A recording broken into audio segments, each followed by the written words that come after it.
Put God first. Put God first in everything you do. Everything that you think you see in me, everything that I've accomplished, everything that you think I have, and I have a few things, everything that I have is by the grace of God. Understand that. It's a gift. 40 years ago, March 27th, 1975, it was 40 years ago, just this past March, I was flunking out of college. I had a 1.7 grade point average. I hope none of you can relate. I had a 1.7 grade point average. I was sitting in my mother's beauty shop. They still call it beauty shops now? What they call it now? Yeah, I was sitting in the beauty parlor. I was sitting in my mother's beauty parlor, and I'm looking in the mirror, and I see behind me this woman under the dryer. And every time I looked up, she was looking at me, just looking me in the eye. And I didn't know who she was, and I said, she said, somebody give me a pen, give me a pencil, I have a prophecy. March 27, 1975, she said, boy, you are gonna travel the world and speak to millions of people. Now mind you, I was flunked out of college. I'm thinking about joining the army. I didn't know what I was gonna do, and she's telling me I'm gonna travel the world and speak to millions of people. Well, I have traveled the world, and I have spoke to millions of people. But that's not the most important thing, the success that I had. The most important thing is that what she taught me and what she told me that day has stayed with me since. I've been protected, I've been directed, I've been corrected. I've kept God in my life, and it's kept me humble. I didn't always stick with him, but he always stuck with me. So stick with him in everything you do. If you think you want to do what you think I've done, then do what I've done and stick with God. Number 2, fail big. That's right. Fail big. Today is the beginning of the rest of your life, and it can be very frightening. It's a new world out there. It's a mean world out there, and you only live once. So do what you feel passionate about. Take chances professionally. Don't be afraid to fail. There's an old IQ test, was 9 dots, and you had to draw 5 lines with a pencil within these 9 dots without lifting the pencil. The only way to do it was to go outside the box. So don't be afraid to go outside the box.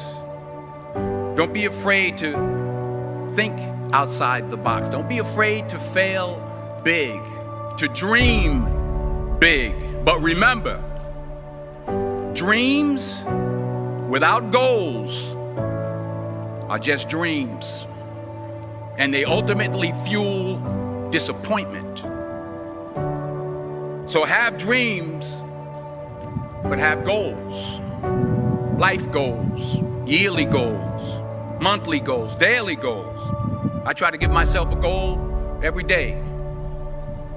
Sometimes it's just to not curse somebody out. Simple goals, but have goals.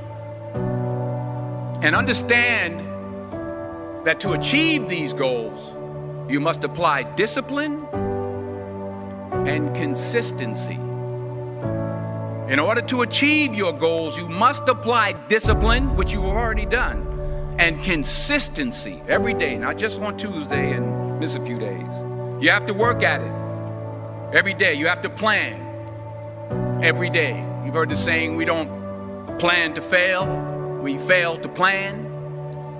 Hard work works.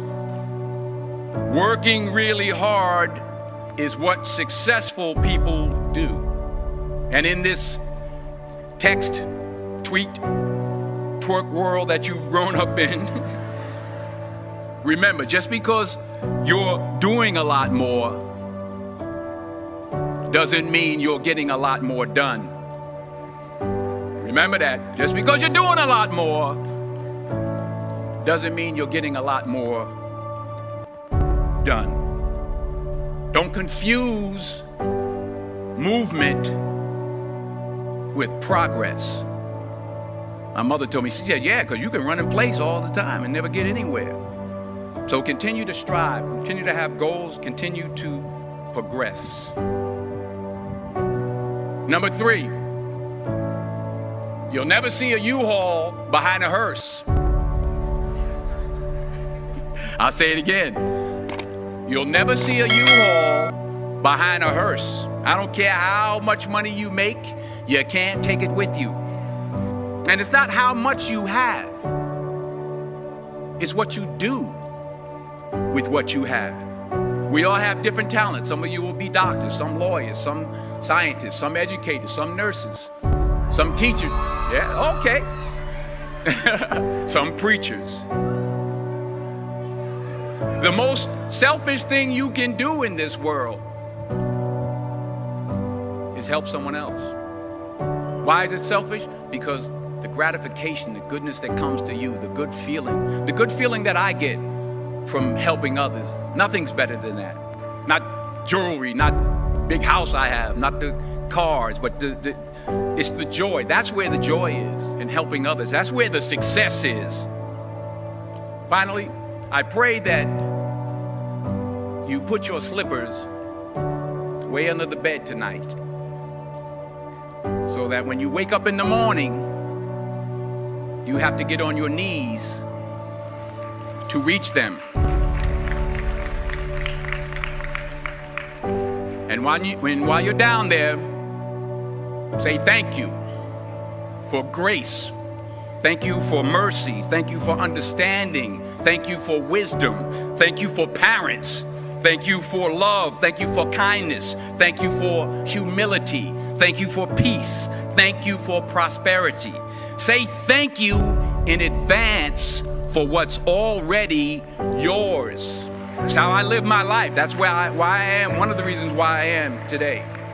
Say thank you in advance for what is already yours. True desire in the heart for anything good is God's proof to you, sent beforehand to indicate that it's yours already. I'll say it again. True desire in the heart, that itch that you have, whatever it is you want to do, that thing that you want to do to help others and to grow and to make money, that desire, that itch, that's God's proof to you, sent beforehand already to indicate that it's yours.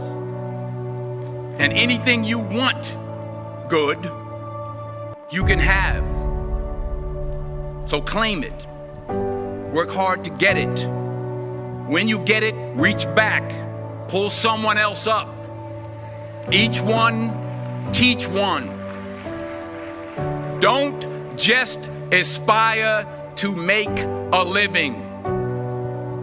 Aspire to make a difference.